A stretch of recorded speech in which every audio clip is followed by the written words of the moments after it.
안녕하십니까, 박사입니다. 세르게이 라브로프 러시아 외교부장은 다시 한번 집단 서방의 거짓말을 질타했습니다.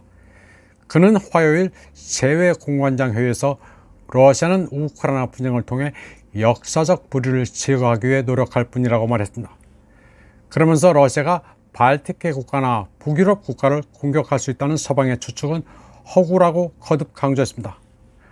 라브로프는 미국이 러시아와의 전쟁을 돕기 위해 우크라이나에 지원을 제공할 50여 개국 그룹을 모았다면서 이 모든 것은 러시아가 승리를 주장하는 것을 막기 위해 이루어지고 있다고 말했습니다.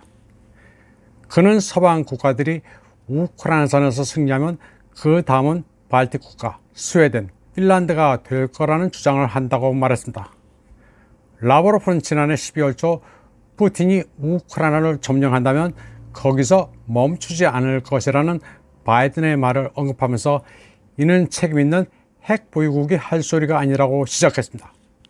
라브로프는 러시아가 공개적으로 발표한 우크라이나 특수 군사작전의 목표와 역사를 조금이라도 이해하는 사람은 그런 터무니없는 발언을 할 수 없다고 말했습니다.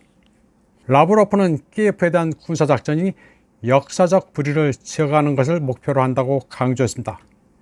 그는 역사를 다시 쓰려는 시도, 그리고 러시아인과 러시아의 다른 민족들이 수세기 동안 살았던 영토를 미국이 주도하는 나토가 러시아를 위협하려는 발판으로 삼으려는 노력에 모스크바가 맞서 싸우고 있다고 말했습니다. 이에 앞서 푸틴 대통령도 나토의 주인인 미국이 러시아가 나토와 전쟁을 할 의사가 없다는 것을 알고 있다고 지적한 바 있습니다. 라브로프는 또 서방 강대국들이 일부 국가에 대해 과거 러시아제 무기를 키예프에 보내라는 요구를 하고 있다고 말했습니다. 그러면서 러시아로부터 무기를 구입한 국가는 모스크바의 승인 없이 무기를 인도할 수 없다고 말했습니다. 그런데 예전에 한국에서는 불곰 사업으로 도입한 러시아 무기를 키예프에 줘야 한다고 발작을 하는 이들도 있었습니다. 우크라이나를 자발적으로 받들어 모셔야 한다는 사람들의 머릿속에는 뭐가 들었는지 모르겠습니다.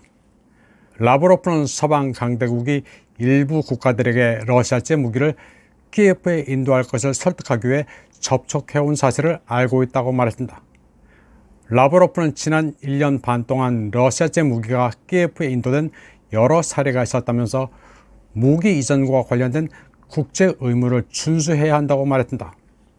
라브로프 부장은 서방이 우크라이나에 공급한 무기들이 전 세계 분쟁 지역으로 퍼져 극단주의자, 테러 분자들이 사용하고 있는데도 서방은 이를 모른 채 하고 있다고도 지적했습니다.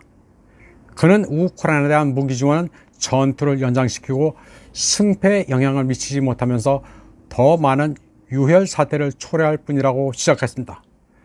다음 소식입니다.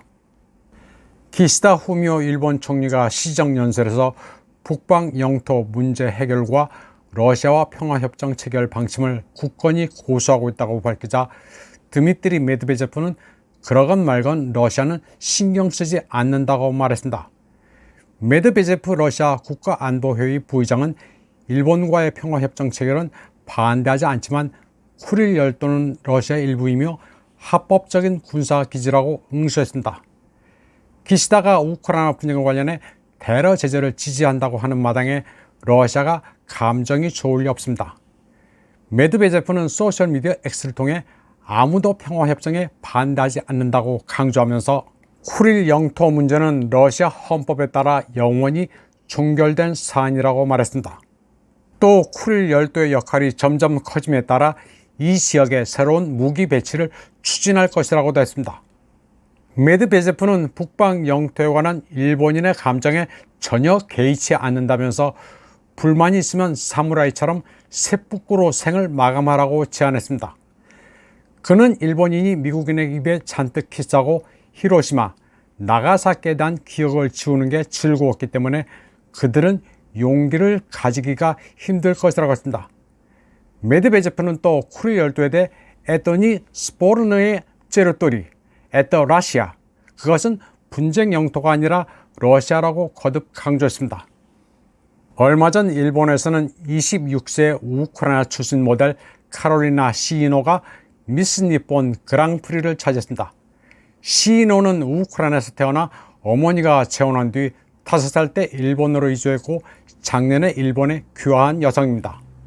혼혈도 아니고 일본 피라고는 전혀 안 섞인 우크라이나 여성입니다. 일본어는 잘하지만 류라시 우츠쿠시사, 그녀가 일본다운 아름다움을 대변하느냐는 논란이 거세게 일었습니다. 물론 열린 사회에서 포용할 수 있는 것 아니냐는 긍정론도 있지만 가령 저 여성이 러시아인이라면 미스 니폰이 됐겠느냐, 다분히 정치적이라는 비판도 만만치 않았습니다. 러시아 매체 RT도 카롤리나 시노와 관련된 논란을 기사화했습니다. RT는 일본인으로 받아들여서 너무 감사하다는 카롤리나 시노의 수상 소감을 전하면서 우크라이나 여성이 왜 미스 니폰이 되는지 납득할 수 없다는 네티즌들의 반응을 자세히 소개했습니다. 또 심사위원들이 분쟁에서 우크라이나를 지지한다는 것을 보여주기 위해 시노를 선택한 것 같다는 한 평론가의 의견도 RT는 소개했습니다.